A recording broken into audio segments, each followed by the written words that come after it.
Hello everyone, welcome to KV learning hub. बच्चों, आज हम शुरू करेंगे कक्षा 4 हिंदी की न्यू एनसीईआरटी वीणा का पाठ नंबर 6 जयपुर से पत्र। पाठ का नाम है जयपुर से पत्र।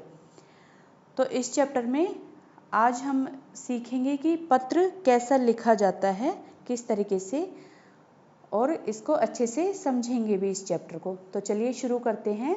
यहाँ देखिए, एक बच्चा बैठा है यहाँ पर और ये लिख रहा है। ये पत्र लिखकर फिर ये लिफाफा है, इसमें ये पैक होगा, इस पे एड्रेस वगैरह सब लिखा जाएगा और फिर जहाँ ये पहुँचाना चाहता है वहाँ उस पते पर ये पत्र चला जाएगा। तो ये बच्चा अपने पिताजी को अपने फादर को पत्र लिख रहा है। तो इसने लिखा है, पूज्य पिताजी, सादर प्रणाम। जब हम अपने से बड़ों का पत्र लिखते हैं तो हमेशा इन्हीं शब्दों से शुरुआत करते हैं कि पूज्य पिताजी, पूज्य, अगर चाचा जी को लिख रहे हैं तो पूज्य चाचा जी, पूज्य ताऊ जी, सादर प्रणाम।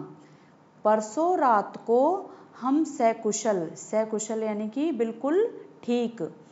यहाँ पर सकुशल का मतलब है बिल्कुल ठीक। तो पत्र में लिखा कि पूज्य पिताजी, आपको सादर प्रणाम। परसों रात को ही हम सकुशल कहाँ पहुँच गए हैं? जयपुर। ये जयपुर की सैर पे निकले हैं बच्चे। तो ये बच्चा अपने पिताजी को पत्र लिख रहा है कि परसों रात को ही हम बिल्कुल ठीक तरीके से जयपुर पहुँच गए हैं। हमारी यात्रा बहुत अच्छी रही। यानी कि यात्रा पे जो हमारी रही, जो सारी जहाँ से भी, यानी कि हमारी जो यात्रा है, उन्होंने जैसे सफ़र किया, या बाय ट्रेन किया या फिर बाय बस किया या फिर बाय एरोप्लेन, जहाँ से भी वो आए, कि वो यात्रा हमारी बहुत अच्छी रही। अध्यापकों ने हमारा बहुत ध्यान रखा। उनके साथ में टीचर्स भी गए थे। तो ये एक फील्ड ट्रिप होगी जहाँ पर बच्चे अपने अध्यापकों के साथ में घूमने गए। तो टीचर्स ने यानी कि अध्यापकों ने हमारा बहुत ध्यान रखा। यहाँ मौसम अच्छा है। कहाँ का मौसम की बात हो रही है? जयपुर की। तो यहाँ पर मौसम अच्छा है। कल सुबह जलपान करके, जलपान यानी कि सुबह का जो नाश्ता होता है, ब्रेकफास्ट, उसको जलपान बोलते हैं। तो कि कल सुबह जलपान करके हम सब लोग जयपुर की सैर के लिए निकले। परसों तो ये पहुँचे थे। अब ये बच्चा बता रहा है कि कल सुबह जलपान करके हम सब लोग जयपुर की सैर करने, यानी कि सैर करना यानी कि घूमना, जयपुर की सैर के लिए निकले। सबसे पहले हमने हवा महल देखा। तो जब वो जयपुर की सैर के लिए निकले तो सबसे पहले उन्होंने क्या देखा? हवा महल देखने गई। हवा महल के पास ही जंतर मंतर है। हवा महल के पास में ही क्या है? जंतर मंतर। जंतर मंतर एक वेधशाला है। एक वेधशाला है जिसका निर्माण राजा सवाई जयसिंह ने किया था। बच्चे सबसे पहले हवा महल घूमने गए। उसके बाद में हवा महल के पास में क्या था? जंतर मंतर, जो एक वेधशाला है। तो वेधशाला घूमने गए वहाँ पर। वहाँ हम रामनिवास बाग गए। किसके बाद में? हवा महल के बाद में क्या देखा? जंतर मंतर, जो कि एक वेधशाला है। इसके बाद फिर गए रामनिवास बाग गए देखने के लिए। यहाँ एक अच्छा कला संग्रहालय है। कला संग्रहालय क्या होता है? जहाँ पर जो राजा महाराजाओं के टाइम की जो भी चीज़ें हैं वो रखी जाती हैं। जैसे उनके जो भी हथियार हैं जो वो यूज़ करते थे उस टाइम पे, वो रखे हैं वहाँ पर। और भी उनके समय में जो भी बर्तन चलते थे, जो भी सिक्के चलते थे, बर्तन, सिक्के या फिर और भी चीज़ें हैं, वो सब संग्रहालय में रखी जाती है। यह दर्शनीय है। दर्शनीय यानी कि देखने, दर्शनीय का मतलब है यहाँ पर देखने योग्य। तो ये दर्शनीय, देखने योग्य है। संग्रहालय में जयपुर के राजा महाराजाओं के कपड़े, अस्त्र शस्त्र और उनके चित्र रखे हुए हैं। अब क्या क्या चीजें रखी हुई हैं संग्रहालय में? जो राजा महाराजा थे जयपुर के, गदा, जो हनुमान जी की गदा है वैसी गदा भी यूज की जाती थी उस टाइम पे, या फिर और भी अन्य हथियार उनके रहे होंगे।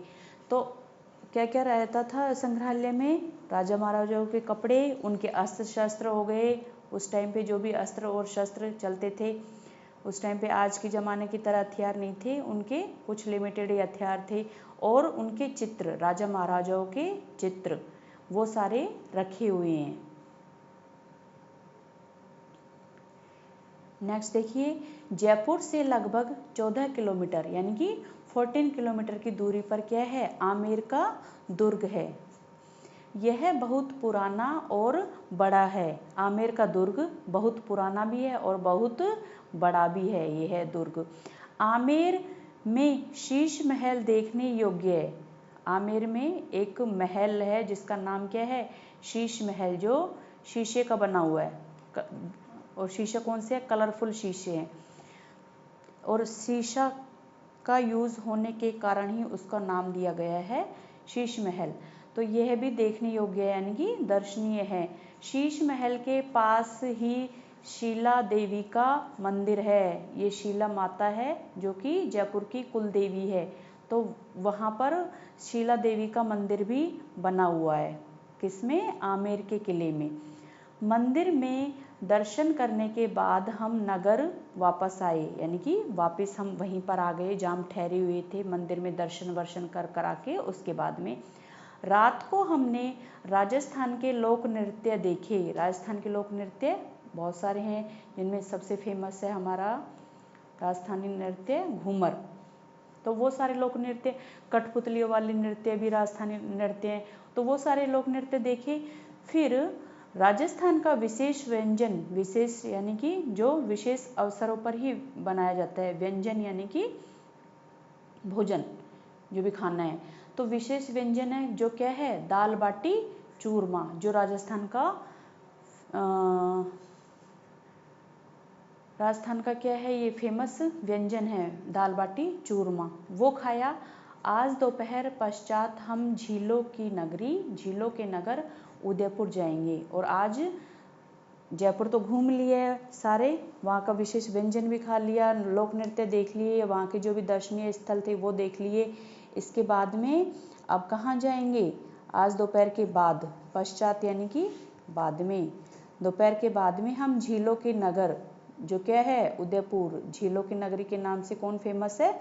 उदयपुर। उदयपुर जाएंगे। और अगला पत्र मैं कहाँ से लिखूंगा? उदयपुर से।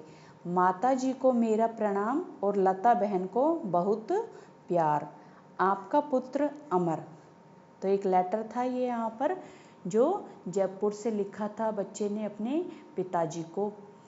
तो आज के चैप्टर में बस इतना ही करेंगे हमने पाठ समझा अच्छे से, पत्र कैसे लिखा जाता है ये देखा, और इसके नेक्स्ट वाले वीडियो में अब हम इसके क्वेश्चन आंसर करेंगे। अगर आपको ये वीडियो पसंद आए तो लाइक करें, चैनल को सब्सक्राइब करें, बेल आइकन दबाना ना भूलें ताकि आपको आने वाले नोटिफिकेशन समय से मिल सके। इस वीडियो को अपने दोस्तों के साथ हम ज़्यादा से ज़्यादा